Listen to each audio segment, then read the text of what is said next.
Bueno, ¿se me oye bien? Mirad, yo lo que os voy a contar en los próximos minutos es la historia de una aventura que tenía todos los visos de ser un fracaso y se convirtió en un éxito. Y voy a intentar daros las claves de esa transformación. En el otoño del año 2008 a mí me llama la Business School de Harvard para que me haga cargo de dar clases como profesor de una asignatura que se llamaba Reporte Financiero y Control. Y después de pensarlo mucho, porque era una oportunidad muy notable para mí, viendo que no tenía los conocimientos suficientes y además que me tenía que ir a Cambridge a vivir solo y dejar a mi familia aquí en España, yo digo que no. Naturalmente me quedo fastidiado porque una oportunidad de esas no pasa toda la vida, ¿no? 15 días después yo recibo la llamada del director de la unidad y en una conversación telefónica larga me dice: Juan, ¿por qué has dicho que no? Y le digo: pues mira, porque yo no soy un experto en contabilidad, no soy un experto en regulación, no soy un experto en control. Además voy a tener que dar la clase en una lengua que no es la mía y me parece que no voy a estar a la altura de lo que la Universidad de Harvard exige a sus profesores. Entonces él me dice: mira, Juan, nosotros no formamos profesionales especialistas, nosotros formamos líderes y lo que nos interesa es tu experiencia profesional aplicada a los casos que vas a dar en las clases. O sea que te rogamos que reconsideres tu decisión. Le pido que me mande a los casos, me manda 20 o 25 casos, me voy al monasterio de Leire, estoy 8 días ahí rodeado de frailes que rezan sin parar y me pongo a estudiar los casos y veo que en todos ellos hay al menos una parte de mi vida profesional que puede enriquecer el caso. Total, que en el mes de marzo del año 2009 yo me marcho a Cambridge, tengo al campus y tengo una serie de entrevistas con una serie de profesores senior de la universidad. La última de ellas fueron 13 entrevistas, la última de ellas con el director del curso, no el director de la unidad, sino el director del curso, que me dice: oye, Juan, ¿tú te has dado cuenta que tú vas a saber menos de la asignatura que algunos de los estudiantes a los que vas a dar clase? Y yo le digo: pues no solamente me he dado cuenta, sino ha sido por eso, por lo que yo he dicho que no, pero os habéis empeñado. Bueno, dicho eso, después de pensarlo, lleno de miedo, lleno de angustia, con una enorme inseguridad, yo tomo el riesgo de ir a dar clase y formar parte del claustro. Y ya comprenderéis que a partir de ese momento y hasta que me incorporo al campus, que es el 30 de junio de ese año, del 2009, yo no hago otra cosa que estudiar los casos, estudiar libros, etc. El 30 de junio llego al campus y me encuentro con un par de cosas notables. La primera es que la crisis financiera les ha hecho cambiar todos los casos del curso.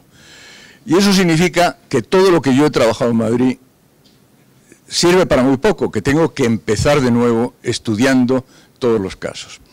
Y después recibo un curso de formación de 2 días, que es nítidamente insuficiente para formar a un profesor, ya comprenderéis que en 2 días no se forma nada, y la prueba cumbre de ese curso es el profesor aspirante tiene que dar el caso en vez de a unos estudiantes, a unos profesores senior.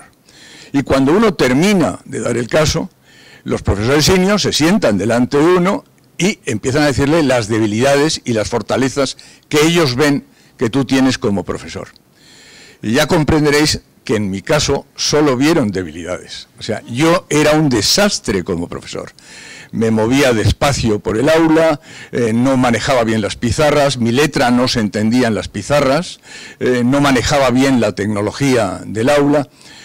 Eso me llevó a tener que iniciar otra formación paralela, consistente en que me iba, pues, cada 2 días al aula en donde yo iba a dar las clases, por las tardes, encendía el aula y me dedicaba a dar clases imaginarias a estudiantes imaginarios, hablando en altavoz, manejando las pizarras, escribiendo en ellas, manejando la tecnología, de tal manera que me empecé a acostumbrar al espacio físico en donde se daban esas clases.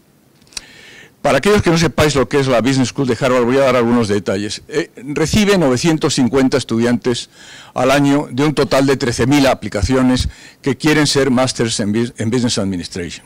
Como el número es inmanejable desde el punto de vista educativo, lo separan en 10 secciones de 95 estudiantes cada uno y cada sección tiene un aula. Y los estudiantes se sientan siempre en la misma posición. Las aulas son como esta, en forma de anfiteatro, con 6 filas, con un carrusel de pizarras móviles y una tecnología enormemente potente. Se sigue el método del caso, que no es otra cosa que una experiencia práctica que ha ocurrido en una empresa, o en un país, o en un mercado. Un profesor la escribe y a continuación se debate en sesiones de 80 minutos. Eso es lo que es el método del caso. Preparar ese caso para un profesor nuevo, como era yo, significa 25 horas de preparación. Mi curso tenía 31 casos, por tanto, si multiplicáis el número de casos por el número de horas y añadís las horas que uno pasa en las reuniones del claustro, las horas que haciendo coaching con los profesores, etcétera, comprenderéis que era una experiencia de una intensidad enorme. Yo, de hecho, me pasé durante todo el tiempo que estuve viviendo en Cambridge, trabajando 10 horas diarias con sábados y domingos incluidos. En el método del caso ocurre una cosa, que es que uno lanza preguntas a los estudiantes. Los estudiantes son evaluados al 50% por su participación y al 50% por el examen final. Y eso significa que uno, cuando lanza una pregunta en una clase, garantiza que tiene una nube de manos preguntando. Básicamente, a lo largo de una clase se tienen del orden de 50 intervenciones de alumnos. Como hay 95 en el aula, significa que un alumno puede intervenir una vez cada 2 días.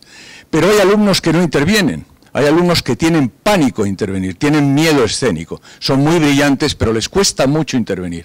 Todos los profesores nos tenemos que ocupar de ellos y hacer una cosa que se llama el cold call, que es una llamada en frío. Sin que levante la mano, te acercas a él y dices, zutanito, fulanita, ¿qué piensas de este tema?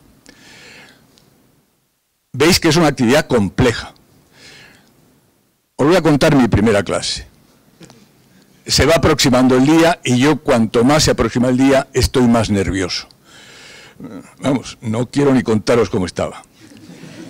Esa noche me tomo una pastilla para dormir y aún así duermo mal. Me levanto a las 5:30 de la mañana y a las 6 de la mañana me voy a abrir el gimnasio que tengo debajo de casa y me pego una paliza en las máquinas del gimnasio para soltar adrenalina. Llego al campus a las 7:15, me voy a mi despacho, recojo los libros, veo los papeles, recuerdo los estudiantes que tengo que llamar y me voy al aula media hora antes de que empiece. Enciendo las luces y me empiezo a pasear por el aula como un león enjaulado. Yo estoy aterrorizado esperando que lleguen los alumnos. Tengo pánico a que no me entiendan, tengo pánico a no entenderles a ellos, sobre todo los acentos asiáticos, que son algunos de ellos muy complicados. Pienso que me voy a quedar bloqueado, en blanco, que no voy a saber qué decir. Pienso que cuando lance una pregunta en el debate, a lo mejor no hay ninguna mano levantada. ¿Cómo voy a salir de ese atolladero? Empiezan a llegar los alumnos. La única ventaja que yo tengo es que ellos se creen que yo soy Dios. Los alumnos en la universidad piensan que el profesor es Dios, que sabe mucho. Pero yo sé que los dioses son ellos y además que me pueden fulminar. Suena el timbre y empiezo mi clase. Empiezo a presentarme como profesor y me tiembla la voz. Y además esta mano, la mano izquierda, en donde yo tenía papeles, se me pone a temblar y me tengo que agarrar la mano para que no se dé cuenta que estoy en pánico. Bueno, decía Einstein que el tiempo es algo relativo. Bueno, quiero que sepáis que aquellos 80 minutos han sido los 80 minutos más largos de mi vida. Pero hay una cosa que ocurre en Harvard, que es que las clases empiezan y terminan con regularidad. Y naturalmente el tiempo pasa, suena el timbre, yo estoy agotado, he quemado un montón de energías, he perdido peso, pero estoy encantado de haber dado mi primera clase en la universidad. Y ahora os voy a contar lo que ocurre en la última clase. ¿Puedes poner el vídeo? En la última clase los alumnos lo que hacen es dar las gracias al profesor. Yo estaba dando la clase y de repente 2 alumnos me dicen, profesor, queremos contarle algo. Y les digo que bajen y ocurre esto, que ellos graban en YouTube bajo el título de Farewell to Juan. ¿Puedes ponerlo?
Bueno, ya comprenderéis que cuando yo veo este vídeo todavía me emociono. Hay 3 o 4 cosas que quiero comentar. La primera es que la persona con la que bailo es mi mujer. Digo esto para que no penséis cosas raras. Había ido a ver mi última clase. La segunda, que a mí me llega al alma, es que en vez de decir Sweet Caroline, que es el nombre de la canción de Neil Diamond, dicen Sweet Juan of Mine, que ya comprenderéis lo que eso significa para mí. Hay otra tercera cosa que es muy importante. En el estribillo dicen FRC. FRC es el acrónimo de Financial Reporting and Control, de reporte financiero y control. FRC nunca ha sido tan bueno y creemos que nunca va a serlo. 10 días después yo recibo una oferta de la universidad para prolongar mi contrato por 2 años más, que no puedo aceptar porque tengo a mi familia aquí. Y 6 meses después, la presidenta de los estudiantes me manda un email diciendo, profesor, le hemos elegido a usted para que venga a dar el Capstone Class, que es la última clase antes de la graduación. Los estudiantes eligen al profesor que quieren que en la última clase antes de la graduación les dé la clase. ¿Cómo es posible que alguien que no tiene experiencia de profesor, que no tiene experiencia en el método del caso, que además no tiene el conocimiento de la asignatura, como ponen de manifiesto los propios profesores, y que además tiene que enseñar en una lengua que no es suya, ¿cómo es posible que salga vivo de aquí? ¿Cómo es posible? Me lo he preguntado 1000 veces. ¿Sabéis cuál es la razón? La razón no es otra que yo quise a mis estudiantes con locura. Me vacié con ellos. Les di todo lo que tenía dentro. Y ellos me lo agradecieron. ¿Podía haber sido esta experiencia exitosa solo queriendo a mis estudiantes? No. Tuve que hacer mucho esfuerzo, tuve que dedicar muchas horas a estudiar Pero este vídeo yo no lo hubiera conseguido solo con esfuerzo. No lo hubiera conseguido solo hablando mejor el inglés o sabiendo mejor el método del caso. Este vídeo tiene que ver con algo que es muy importante. Yo fui capaz de superar mis incapacidades y mis debilidades, que eran muchos y además insuperables en el espacio de tiempo que yo tenía, a base de capacidades emocionales, que para definirlas rápidamente, no entrar en grandes disquisiciones, tiene que ver con querer a la gente, con hacer equipo, con ser solidario, con entusiasmar y entusiasmarse, con apasionar y apasionarse, con seducir, con enamorar, con liderar. Y esas capacidades emocionales, que son la suma del mapa genético que cada uno tenemos, más las experiencias de la vida, no se aprenden en los libros, se aprenden en vuestras familias, se aprenden en la universidad, se aprenden haciendo deporte, se aprenden viajando, en las experiencias que tengáis, se aprende en los programas de voluntariado o trabajando. Es a lo largo de la vida cuando uno va llenando el depósito de todas esas valencias emocionales que constituyen la personalidad de cada uno. Y yo termino diciéndoos lo siguiente, quiero llamaros la atención sobre este tema. Intentar experimentar la vida, intentar crecer como personas, intentar desarrollar todas esas capacidades que constituyen la personalidad de todos nosotros. Muchos de vosotros vais a vivir situaciones complicadas, situaciones duras, algunas de fracaso. No tiréis la toalla. Bucear dentro de vosotros y tratar de extraer y poner en juego todo ese enorme caudal de capacidades emocionales que hemos ido desarrollando a lo largo de la vida. Y os vais a sorprender de muchas cosas, os vais a sorprender de cambiar situaciones de fracaso en situaciones de éxito, de alcanzar metas muy superiores a las que imaginabais, pero sobre todo os vais a sorprender de ser mucho más felices. Muchas gracias.